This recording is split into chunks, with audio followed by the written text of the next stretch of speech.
What's up, everybody? I'm Jamie. This is the Blades and EDC channel. Thank you guys so much for being here. I really do appreciate it. And I got an unboxing for you guys. I did open the box already because I bought 2 knives in this order, and I wanted to do a separate video for each knife. And this is the first one. I'm actually probably most excited about this one because it looks like the customization options are limitless almost with this knife. This is the Flytanium Beef. Prime cuts, exceptional service. All right, let's take a look. Flytanium sticker. Bigger in person than I thought it would be. Not bad. Reminds me of the Chavez X-Lock, actually, the size. Pretty cool. G10 scales, 14C 28N with a beautiful stonewash finish, which I really like. Did a great job on that finish. Fantastic, actually. Looks really good. Reversible pocket clip would be cool. Well, I guess they can't really fill it because they're using that for a lanyard also, lanyard hole. Axis lock. I don't know what they call theirs. Can't remember. I think they just call it a crossbar lock. Springs are a bit stiff out of the box. They're not terrible or anything, but they are just a bit stiff. You can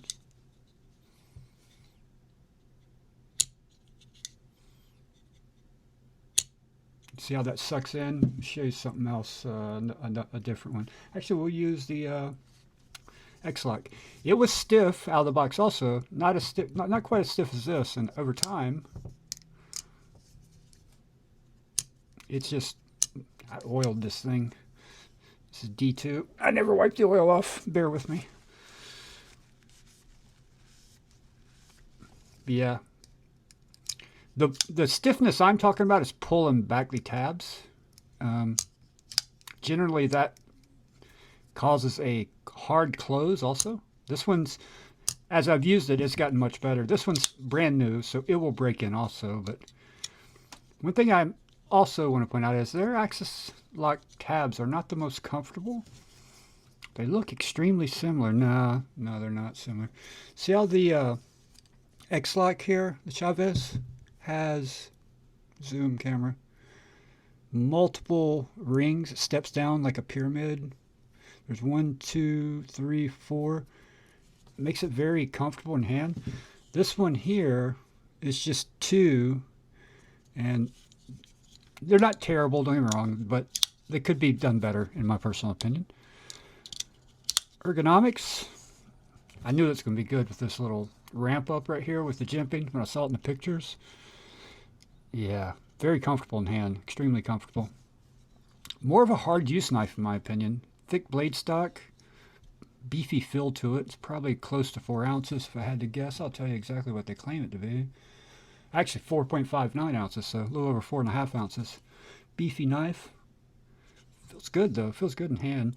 And you can get you can buy scales from Flytanium for this knife. You can buy a new blade. You can get a D2 blade for this for $10, and you can get a S90V blade for $79. Then you can get a coated S90V for the same price. You can get new thumb studs, or new Axis lock, excuse me. No, thumb studs, yeah. Huh. Those thumb studs are, yeah, they're the same. Yeah, but you can get different colored thumb studs, different colored scales, different scale materials. I think they make aluminum scales for it, which would be pretty sweet. I'm not crazy about the pocket clip. It's kind of ugly in my personal opinion. And the G10 backspacer, you know, kind of gives it a cheap look in my personal opinion with that stainless steel pocket clip and polish like that. Be better off with a blasted finish or something else in my personal opinion. It just gives it that cheap gas station knife look in my personal opinion. But I'm sure you can replace the pocket clip. I'm not sure what other brands would fit it. I think it looks like Kershaw's might fit it. Yeah, I think a Kershaw clip would fit it. So you could put a Lynch Northwest on there if you wanted to. Let's do some size comparisons because it's bigger than I thought it was going to be, honestly. Here's the X-Lock. The Chavez X-Lock, quite a bit bigger than that knife. we'll do some more axis locks. We're going to do a bug out.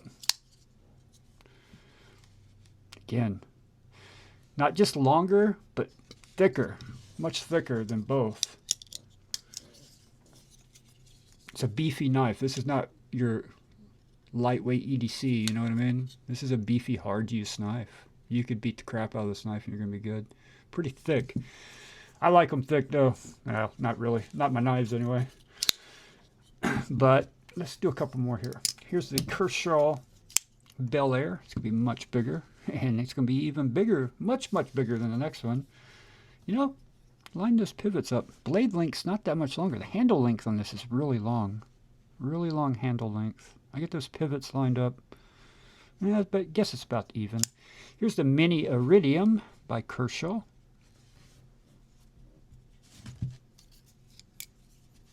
And what else we got? Let's do the Bulldog, which is a big knife.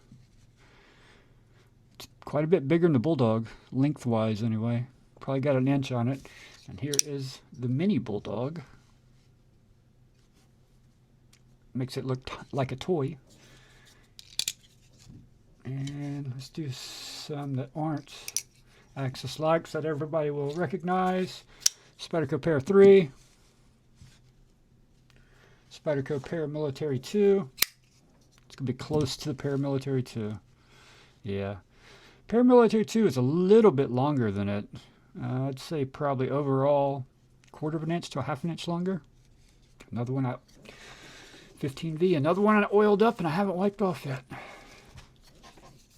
And let's do, what do we got here? What do we got out here? Let's do AD 20.5. Actually, I should have done the other AD 20.5. I don't think I have it out. Yeah, I do have it out here. The blade would make more sense with that one. Not too much bigger than the AD 20.5. So, good size knife, bigger knife, hard. It feels like you could chop a tree down with it, a small tree. It's a big knife, but it's not that heavy, 4.5 ounces.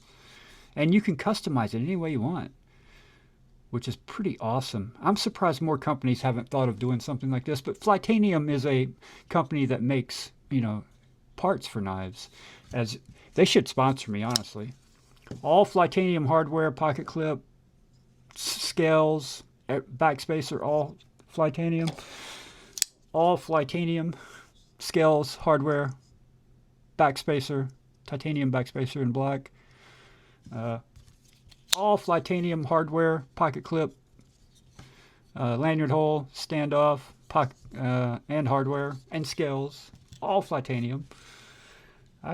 This one too. This one too. All Flytanium. I think that's Rip's Garage Tech. Those scales are Rip's Garage Tech. I take that back.